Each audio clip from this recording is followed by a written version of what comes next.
Praise the Lord everyone, सबको जय मसीह की। आइए मैं आप सभी के लिए सामर्थ्य और पवित्र वचन को पढ़ती हूँ, जो वचन हमें परमेश्वर के दास अपोस्टल अंकुर यूसुफ नरूला जी द्वारा और परमेश्वर की दासी पास्टर सोनिया यूसुफ नरूला जी द्वारा दिया जाता है। आइए मैं आप सभी के लिए उस सामर्थ्य और पवित्र वचन को पढ़ती हूँ। अपने कर्तव्य को पहचाने, जैसे कि पवित्र बाइबल यहोशू 24 की 15 आयत में लिखा है, यदि यहोवा की सेवा करनी तुम्हें बुरी लगे तो आज चुन लो कि तुम किसकी सेवा करोगे, चाहे उन देवताओं की जिनकी सेवा तुम्हें पुरखा महानंद के उस पार करते थे, और चाहे एमोरियों के देवताओं की सेवा करो जिनके देश में तुम रहते हो, परंतु मैं तो अपने घराने समेत यहोवा की सेवा नित करूँगा। आमीन। मेरे प्रियो, अगर आप अपनी ज़िंदगी में उन चीज़ों को देखना चाहते हैं जो एक आम आदमी कभी नहीं देख सकता, तो उसके लिए आपको यहोशू की तरह एक फ़ैसला लेना पड़ेगा कि मैं अपनी घराने समेत यहोवा की सेवा करूँगा। फिर वह व्यक्ति जो हर रविवार और वीरवार को चर्च जाता है और अपनी आशीषों के लिए मांगता ही रहता है, आपके पास उससे भी ज़्यादा आशीषें होंगी, क्योंकि परमेश्वर की सेवा करने से परमेश्वर आपको आशीषित करता है। मेरे प्रियो, जब मैं मसीह में आया तो मैं पहले से और ज़्यादा बीमार और परेशान हो गया था। मेरे दुष्ट आत्मा के अटैक और ज़्यादा बढ़ गए थे, लेकिन मैंने फैसला लिया कि मैं परमेश्वर की सेवा करूंगा। फिर जब मैंने सेवा करनी शुरू की तो परमेश्वर धीरे धीरे मुझे चंगा करता गया, आशीषित करता गया, और आज परिणाम आपके सामने है कि परमेश्वर ने मुझे कितना आशीषित किया है। और बाइबल बताती है कि यहोशू ने इस्राएलियों से कहा कि तुम लोगों ने परमेश्वर के कामों को देखा है, समुंदर को दो भाग होते हुए देखा है, आसमान से खाना बरसते हुए देखा है, लेकिन अभी भी तुम परमेश्वर की सेवा नहीं कर रहे हो।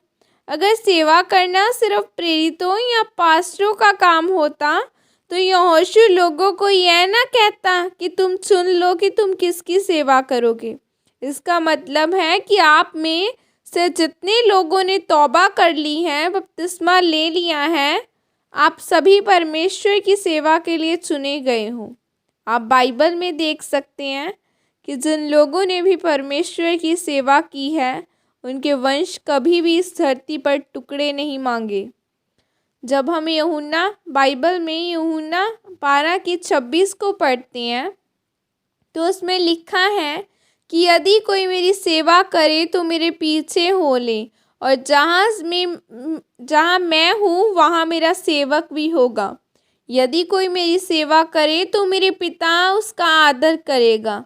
अगर आपको एक देश का प्रधानमंत्री बोले कि मैं तेरा आदर करूँगा, तो वह आदर दुनियावी रीति से होगा, लेकिन अगर परमेश्वर आपका आदर करेगा तो ज़रा सोचें कि वह आदर कैसा होगा। इसीलिए जो सेवक अच्छी रीति से परमेश्वर की सेवा करते हैं, लोग उनके खिलाफ जो कुछ मर्जी बोले, लेकिन उनका आदर हमेशा बढ़ता ही रहता है। आपके रोज़ों से वो हल नहीं हो सकता, आपकी प्रार्थना से वो हल नहीं हो सकता, जो परमेश्वर की सेवा करने से हो सकता है। इसीलिए प्रभु यीशु मसीह ने कहा कि जब तुम मेरी सेवा करोगे तो मेरा पिता तुम्हारा आदर करेगा। वो आदर आपके घराने से, आपके रिश्तेदारों से, आपके समाज से होकर आपके जीवन में आएगा। परमेश्वर ने कहा, जब तू मेरी सेवा करेगा मैं तुझे आशीष दूंगा, मैं तेरा नाम महान करूंगा। लोग यह सुनकर तेरा भय खाएंगे कि तू यहोवा का है। मैं तुझे सभी जातियों में से श्रेष्ठ करूंगा, और तू पूछ नहीं बल्कि सदा सर ठहरेगा। जब आप अपने कर्तव्यों को समझेंगे और परमेश्वर की सेवा करेंगे तो आपकी ज़िंदगी का आने वाला समय इतना रोशन होगा कि आपकी आशीषों और रोशनी के सामने सूरज भी अंधेरा लगेगा। आमीन। यह प्रार्थना आपकी तरफ से की जाए। सर्वशक्तिमान परमेश्वर, मैं इस वचन के लिए पिता आपका धन्यवाद करती हूँ और पिता मैं प्रार्थना करती हूँ कि अपना अनुग्रह मुझ पर करें, ताकि मैं जीवन भर अपने घराने समेत आपकी सेवा कर सकूं और आपके 2 गुना आदर को पा सकूं।